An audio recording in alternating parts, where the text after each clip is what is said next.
예수 믿는 사람들을 일컬어서 교인이라 부르기도 하지만 또 다른 말로 성도라 그렇게 부르기도 해요. 성도, 한문으로 성도는 거룩한 무리들, 거룩할 성자, 무리 도자, 거룩한 무리들인데요. 이 성도를 구약 히브리어로 말하면 카도시라고 그래요. 카도시, 구별된 사람들, 구별된 무리들이다 그런 말인데, 신약 성경에 와보니까 이 헬라어 개념으로 이 똑같은 의미를 가진 단어가 에클레시아예요.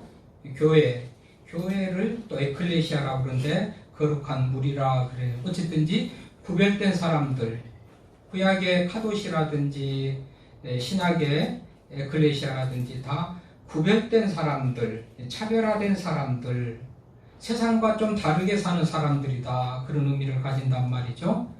세상과 좀 다르게 산다 할 때 이 다름, 뭐 공간적으로 강원도에서 살다가 경기도로 오고 무슨 전라도에서 살다가 경상도로 가고 하는 이런 공간적인 차원, 차별, 구별 등 것들이 아니고요. 내용적인 면에서 그런 차별이고 구별이에요. 내용적으로 차별이고 구별이라는 것은 악한 시대에도 악한 세대 때도 그런 문화의 속에서 살지만 동화되지 않고 좀 구별되고 다르게 사는 그런 모습, 죄와 타락한 어떤 그런 모습 속에서도 좀 물들지 않고 구별된 삶을 사는 모습, 이런 것들을 다 구별됐다 그렇게 사는 사람들, 이런 사람들을 성도라 그런단 말이죠. 그래서 자존심 상하고 죄송하지만은 저는 별로, 교인들은 많이 있는 것 같은데 성도는 별로 없는 것 같아서요, 성도라는 말을 쓰면서도 좀 불편할 때가 많아요. 그렇지 않습니까? 오늘날 교회를 다닌 사람들은 많이 있는데 성도다운 성도는 별로 없기 때문에 그래요. 예배자의 삶하고 정 배치되는 다른 그런 모습을 살아가고 있는데, 매주일마다 예배자의 삶을 살아가야 된다 이렇게 말할 때 교인된 입장에서 듣는 분들은 대단히 좀 부담스럽고 불편하겠어요?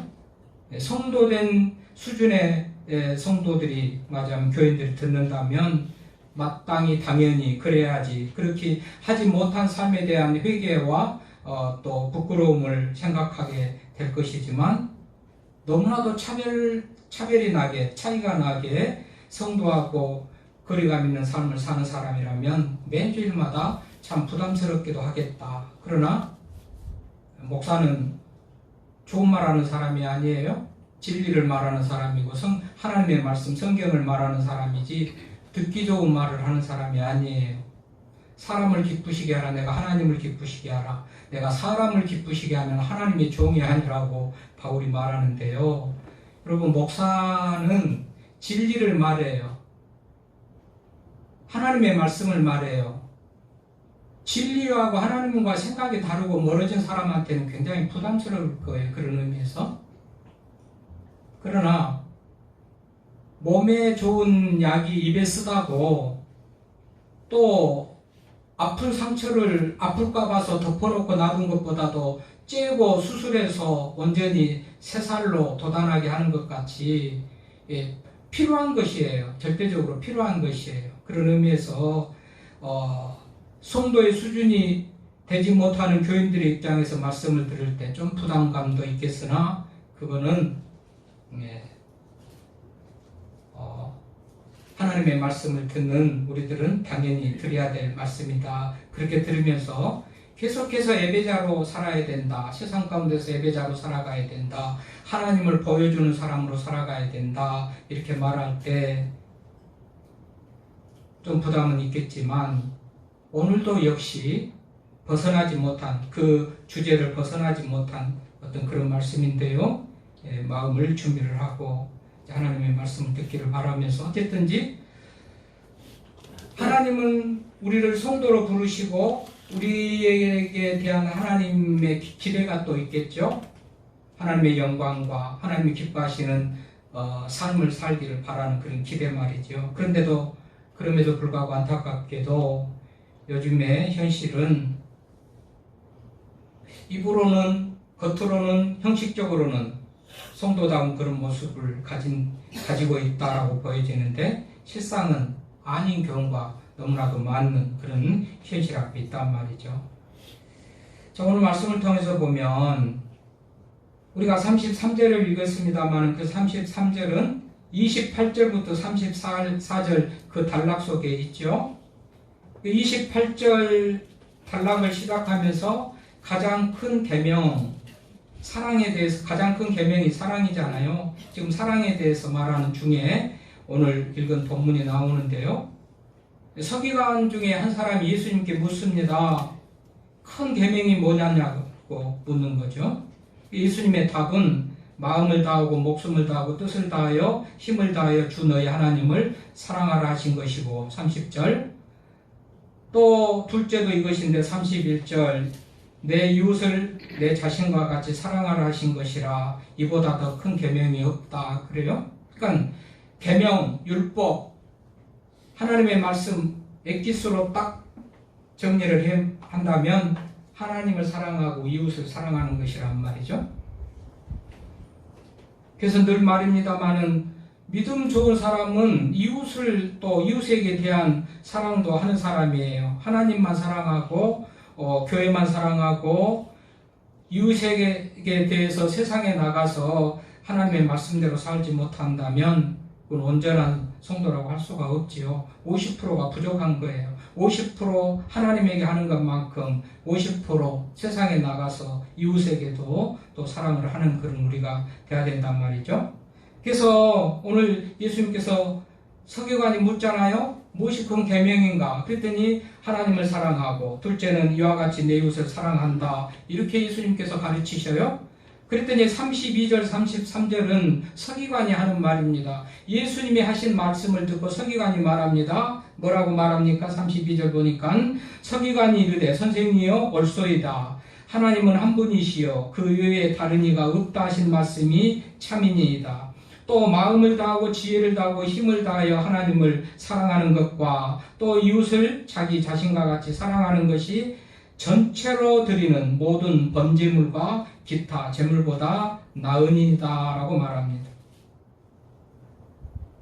이 말씀을 듣는 예수님께서 34절에 말씀하시는 것을 보면 내가 하나님의 나라에서 멀지 않도다 이렇게 말하죠.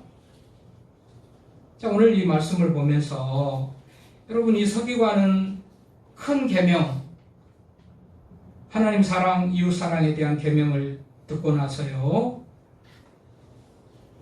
전체로 드리는 모든 번제물과 기타 제물보다 나으니다. 이렇게 말을 해요. 여러분 전체로 드리는 번제물이 뭘까요? 전체로 드리는 모든 번제물. 번제물을 드리는데 제물 중에서는요. 전체로 드리는 제물도 있거니와 일부는 제사장의 몫으로 또한 제물을 드리는 자의 몫으로 이렇게 좀 온전히 다 하나님 앞에 드려지는 제물이 있는가 하면 전체로 드려지는 제물이 있는가 하면 일부는 사람의 몫이 되는 그런 제물이 있습니다. 그래서 레위기 7장 15절에 보면 감사함으로 드리는 화목제물의 고기는 드리는 그날에 먹을 것이요 조금이라도 이튿날 아침까지 두지 말라 하면서 화목제물을 드리는 사람과 이웃들이 함께 먹을 수 있는 그런 제물이 있어요. 레위기 8장 29절에 보면 모세가 그 가슴을 가져다가 순양의 가슴입니다. 순양의 가슴 몸통을 가져다가 여호와 앞에 흔들어 요제를 삼으니 이는 위임식에서 잡은 순양 중 모세의 몫이라 여호와께서 모세에게 명령하심과 같았더라. 그래서 순양의 가슴을 하나님 앞에 드리는 제물 중에서 모세의 몫으로 또 하나님이 그것을 모세가 사용하도록 먹도록 그렇게 하신 그런 제물도 있어요. 레위기 10장 14절에 보면 흔든 가슴과 들어올린 뒷다리는 너와 내 자녀가 너와 함께 정결한 곳에서 먹을지니 이는 이스라엘 자손의 화목제물 중에서 내 소득과 내 아들들의 소득으로 주신 것임이라 라는 말씀이 있는데 이제 오늘 전체로 드리는 모든 번제물이라는 것은 사람이 가져가는 몫은 하나도 없고 하나님 앞에 온전히 다 드리는 제물이에요. 전체로 다 드려요. 다 태워서 하나님 앞에 드리는 것이죠. 그래서 이렇게 드리는 전체 이 제물을 히브리어로 올라 혹은 이세 그래요. 올라나 이세. 이게 하나님 앞에 온전히 태워서 번제로 드리는 그런 제물이에요. 오직 하나님을 위해서 드리는 거요. 하나님만을 위해서 드리는 거예요. 그러니까 한마디로 이런 제물을 온전히 하나님 앞에 전체를 다 드리는 것은 일부만 드리는 것보다도 훨씬 더 귀하고 가치 있는 제물. 그런데 그것보다도 더 사랑이 낫다. 지금 그렇게 말을 하는 거예요. 그렇게 말하는 이 말을 이 서기관이 이렇게 말하는데 예수님도 인정하시잖아요. 34절에 보면 예수께서 그가 지혜 있게 대답함을 보시고 이르시되 내가 하나님의 나라에서 멀지 않도다. 그럼 멀지 않다. 마크란. 멀다라는 게 마크란인데 포로로 잡혀가 있어서 조국하고 백성들하고 분리되어 있는 그런 상태, 멀다라는 이런 말이 그 말이에요. 멀지 않다 할 때 먼다라는 것은 마크란, 포로로 잡혀가 있는 그런 상태인데 멀지 않다라는 것은 다시 회복되고 다시 연합된 그런 모습으로의 어떤 그런 회복이란 말이죠. 그러니까 자, 이 사마리아 이 서기관들이 누구들이 이게 서기관인데 서기관들이 성경에 보면 늘 예수님을 대적하고 잡아 죽이려는 데 앞장섰던 사람이 서기관들이에요. 마태복음 5장 20절에 보면 나름대로 의롭게 산다고 하는 어른이 있었어요. 말씀으로 율법으로 살려고 하는 의가 열심히 있는 사람들이 서기관이에요. 서기관이라는 것은 사도의 후손들인데 하나님의 말씀을 맡은 사람들이에요. 해석하고 기록하고 서기관이니까 얼마나 말씀이 능통하겠어요? 근데 마태복음 5장 20절에 보면 내가 너희에게 이르노니 너희 의가 서기관과 바리새인보다 더 낫지 못하면 결코 천국에 들어가지 못하리라. 그래서 이들도 의가 있었죠. 완전하지는 않지만 의가 있었어요. 다른 사람보다도 더 뛰어난 의가 있었어요. 근데 사람들에게 이 의보다 더 낫지 않으면 천국에 들어갈 수 없다 하신 것을 볼 때 이 서기관들이 전혀 의롭지 않는 사람들이 아니란 말이죠. 의로운 사람들이에요. 그런데 그 의를 가지고 예수님을 대적하는 데 사용하고 그랬죠. 자기의 실력, 아는 지식, 율법의 지식을 가지고 예수님을 대적하는데 그렇게 앞장섰던 그런 모습이 서기관들의 모습 아닙니까? 뿐만 아니라 마태복음 16장 21절에 보면 예수님께서 잡혀서 죽을 것을 예고하시는 그 말씀인데 마태복음 16장 21절에 보니까 이때로부터 예수 그리스도께서 자기가 예루살렘에 올라가 장로들과 대제사장들과 서기관들에게 많은 고난을 받고 죽임을 당하고 제3일에 살아나야 할 것을 제자들에게 비로소 나타내시니라고 있는데 여기 있듯이 대표적으로 바리새인 서기관 장로들이 이 대제사장들이 예수님을 죽이는 데 앞장섰던 사람들이에요. 서기관도 거기에 빠지지 않아요? 이런 서기관들에게 예수님께서 7번의 화를 선포합니다. 탐욕 있는 거 화 있을 것이다. 무슨 음란한 거 화 있을 것이다. 그런데 불신한 거 화 있을 것이다. 교만한 거 화 있을 것이다. 7번의 화를 선포하는데요. 마태복음 23장 13절부터 14, 15, 16, 17, 18, 19 7번 화를 선언합니다. 마태복음 23장 13절에 보니까 화 있을진저 외식하는 서기관들과 바리새인들이여 너희는 천국 문을 사람들 앞에서 닫고 너희도 들어가지 않고 하려 하는 자도 들어가지 못하게 하는도다. 이 사람들이 서기관들이었어요. 화 있을진저 서기관들이여 천국 문을 닫고 너희도 들어가지 않고 하려 하는 자도 들어가지 못하도록 막는 사람이라고 예수님께서 말했던 그 서기관. 근데 사랑이 큰 계명인 것을 예수님이 가르치시니까 믿고 인정하고 그것을 가치 있게 평가를 하니까 너도 하나님의 나라에 멀지 않다 이렇게 말한단 말이죠. 너도 하나님의 나라에 멀지 않다. 내가 하나님의 나라에서 멀지 않다. 아까 말했죠. 멀지 않다.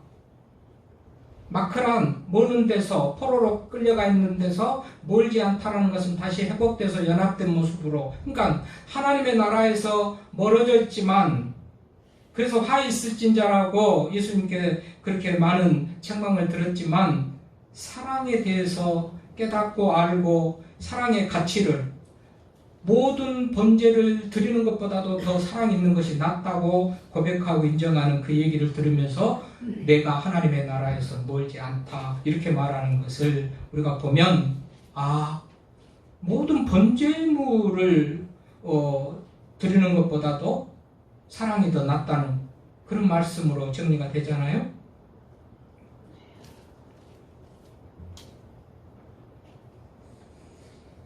그런 의미에서 다시 사랑을 하지 못하는 사람이라면 아무리 번제를 드리는 예배자라도 결국은 하나님의 나라와 멀어지는 그런 삶이 될 수밖에 없다. 그런 사람이 된다는 것을 말을 바꿔 말하면 그렇잖아요. 서기관들이 우리 생각에는 구원하고 관계가 없고 예수님으로부터 화를 받을 것이라고 그렇게 저주받은 인생같이 되었던 이런 서기관들이지만 사랑의 가치를 깨달으면서 번제물을 드리는 것보다도 더 낫다라고 말하는 이 서기관에게 예수님께서 결국은 내가 하나님의 나라에서 멀지 않다라고 말하는 것은 예배드리는 것도 중요하지만 삶으로서 예배자로서 삶 속에서 사랑을 행하고 실천하는 것 또한 그 못지않게 중요하다라고 말하는 것이란 말이죠. 그렇기 때문에 예배를 드리는 이 시간에 매번 예배자로 삶을 살아갑시다. 지금 그렇게 말하는 거예요. 삶이 중요한 거예요. 예배가 오늘 말씀 제가 요즘 주일에 말하는 것보다도 말하는 것 중에서 삶을 말하잖아요. 삶을 지난주에도 그랬고요. 어쨌든지 성경은 하나님을 사랑하고 이웃을 사랑한다는 것이 핵심이고 율법의 완성이고 모든 선지자의 강령이라고 그렇게 말을 해요. 이웃을 사랑하고 하나님을 사랑하고 이웃을 사랑하는 것이 그렇게 중요하단 말이죠. 그런데 하나님을 믿는 사람들이 하나님을 사랑하고 이웃을 사랑하면서 사랑의 모습을 가지고 살아가야 되는데 그 모습을 가지지 못한다면 이거는 위선자일 수밖에 없어요. 거짓일 수밖에 없습니다. 하나님을 사랑하니까 예배도 드리고 기도도 하고 순종하고 그런 모습이 있어야 되겠죠. 하나님이 명령하시고 하나님이 기뻐하시니까 하나님을 사랑하는 사랑의 표현으로서 예배도 드리고 기도도 하고 여러 가지 봉사도 하고 그렇습니다만은 얼마나 우리가 감격 속에서 기쁨 속에서 하는지 아니면 할 수 없이 억지로 하는지 말이죠. 이웃 사랑하는 것도 그래요. 이웃을 사랑하는 것도 어떻게 보면 굉장히 살아가는 것 같지만 나를 좋아하는 사람 이상 다른 사람을 사랑하기도 힘들고 나에게 어떤 이익이 있을 때는 사랑하는 것 같지만 손해볼 것 같다 그러면 사랑하는 모습을 저버리고 그렇게 살아가는 것이 우리들의 모습이죠. 그러니까 하나님을 사랑하는 것이나 이웃을 사랑하는 것이나 너무나 우리는 위선적이고 형식적이고 그냥 보여주는 것 이상 아니다라는 그런 생각을 할 수가 있단 말이죠. 성경에서도 이런 사람들에게 대해서요 여러 군데서 말을 합니다. 우리 마가복음 펴졌는데 7장 6절에 보면요 마가복음 7장 6절 한번 보십시오. 성경의 사람들이라고 어느 때고 다 하나님을 사랑하고 이웃을 사랑하는데 완벽한 사람들이 있었던 것만은 아니에요. 마가복음 7장 6절에 보면 이르시되 이사야가 너희 외식하는 자에 대해서 잘 예언하였도다. 기록하였으되 이 백성이 입술로는 나를 공경하되 마음은 내게서 멀도다. 사람의 계명으로 교훈을 삼아 가르치니 나를 헛되이 경배하는도다 하였느니라. 이런 말씀이 있어요. 이 말씀은 이사야 29장 13절에 있었던 말씀을 마가가 다시 인용해가지고 여기에서 말하는 그런 말을 하고 있는데 이사야 29장 10절에 이사야 시대에도 얼마나 세대가 패역한지 하나님 앞에 나와서 예배드리는 자들이라고 하면서도 온전한 예배를 드리지 못하는 그런 모습 앞에 이사야가 한탄하고 한심스럽게 그 백성들을 바라보면서 하나님의 뜻을 전했던 말씀인데, 자, 어쨌다는 거예요? 입술로는 나를 공경하되 마음은 내게서 멀도다. 입술로는 하나님을 공경한다, 하나님을 찬양하고 예배하고 찬송하고 하는 그런 모습이겠죠? 신앙을 고백하고 입술로 하나님 앞에 하나님을 공격하는 그런 모습을 보이지만 마음에서는 멀었다 그래요. 여러분, 마음이 진짜지요. 찬양을 안 하더라도, 신앙 고백을 안 하더라도 마음이 진짜입니다. 그럼 보여주고 형식적으로 겉으로 드러나는 것이 중요한 게 아니고 마음이 중요해요. 여러분, 성경은 마음이 중요하다고 말하죠. 잠언 4장 23절에 보니까 무릇 지킬 만한 것 중에서 더욱 내 마음을 지켜라, 생명의 근원이 여기서 난다 하면서 마음이 중요한 걸 말해요.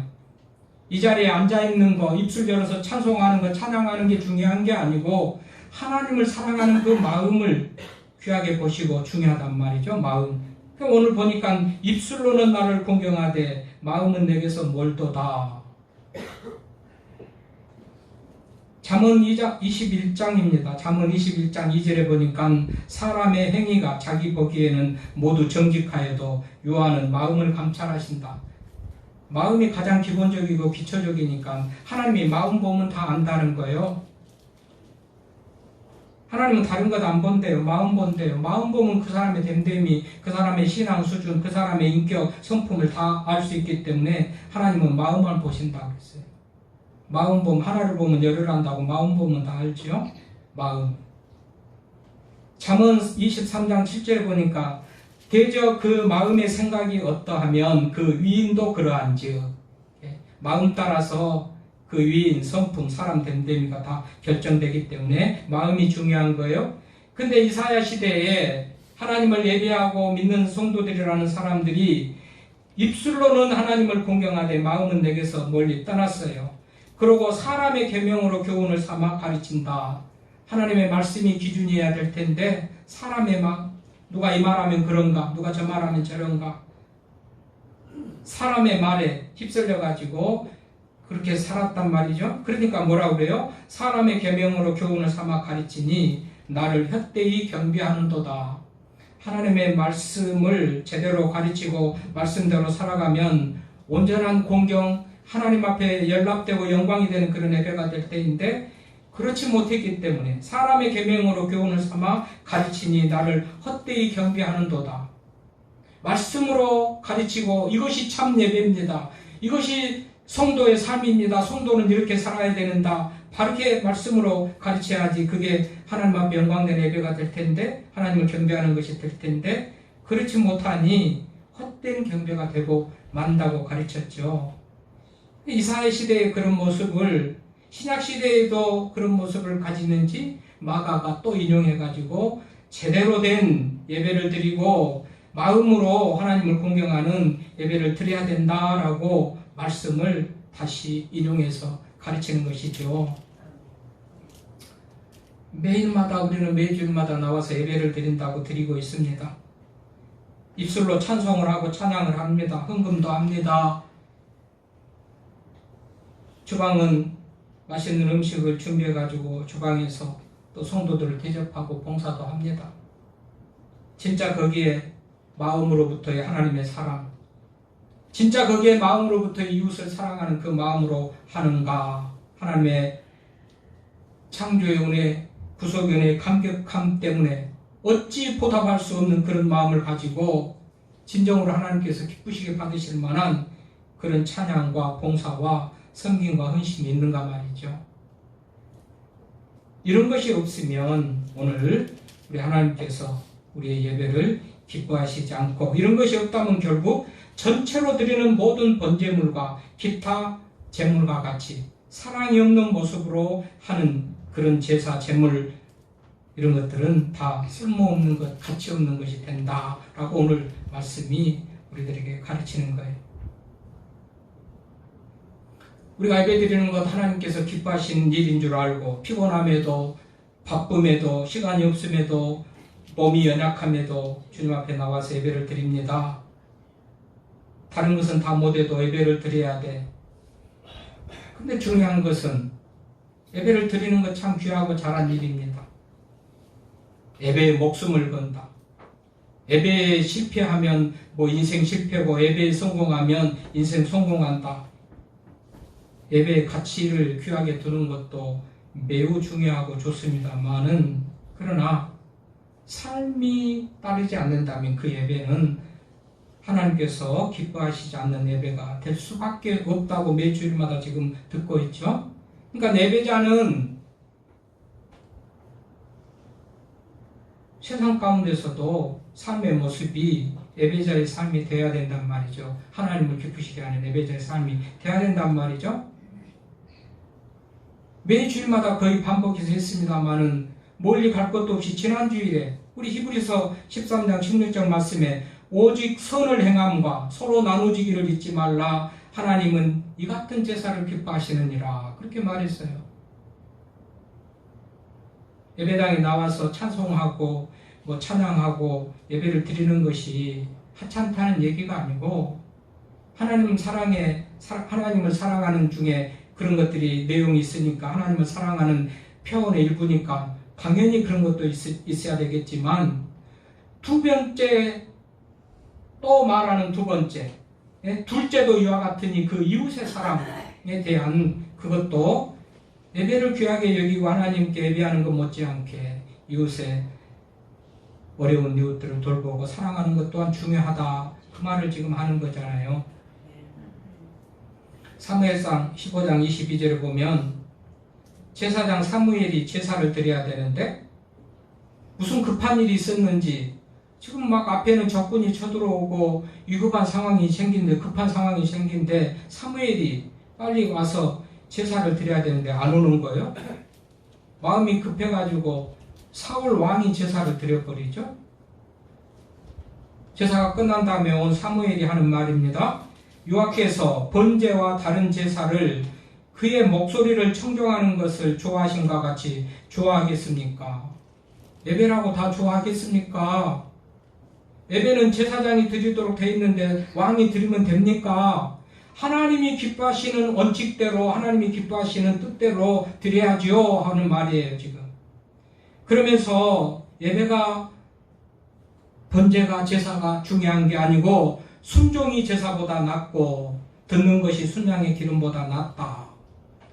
제사가 구약성경 시대, 구약시대에 얼마나 제사가 귀하고 가치 있는 것입니까? 믿음의 조상들은 가는 곳마다 때를 얻든지 못 얻든지 열심히 제사를 드렸던 그런 모습인데 그런 제사도 말씀을 벗어난 제사라면 하나님이 기쁘시게 안 받는다 그 말이에요. 그래서 사무엘상 15장 22절에 사무엘이 이르되 여호와께서 번제와 다른 제사를 그의 목소리를 청종하는 것을 좋아하신 같이 좋아하겠나이까? 순종이 제사보다 낫고 듣는 것이 순양의 기름보다 나으니라. 그래서 그러니까 목소리를 청정하는 것을 하나님이 기뻐하신다는 거 아닙니까? 하나님의 말씀, 명령, 목소리를 순종하는 것을 제사보다도 더 낫대요. 그런데 하나님의 말씀이 뭐라는 거예요? 이웃을 사랑하라고 말하잖아요. 그 이웃을 사랑하지 않으면서 예배자로 나와서 예배 드린다고 할 때 옛날에 사무엘이 살았다면 또 우리 교회에 와서 예배를 드린다면 번제와 다른 제사를 드리는 것보다 하나님이 순종하는 것을 더 귀하게 여긴다라고 말했을 거겠죠?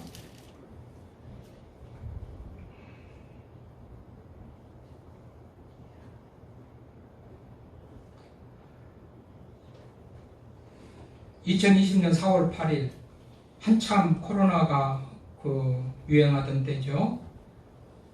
제주도에 9살 홍준이라는 친구가 뇌사 판정을 받고 죽게 됩니다.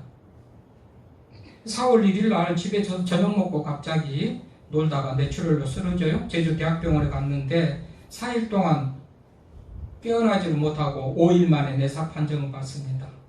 근데 그 부모들이 장기를 다 기증해 줍니다.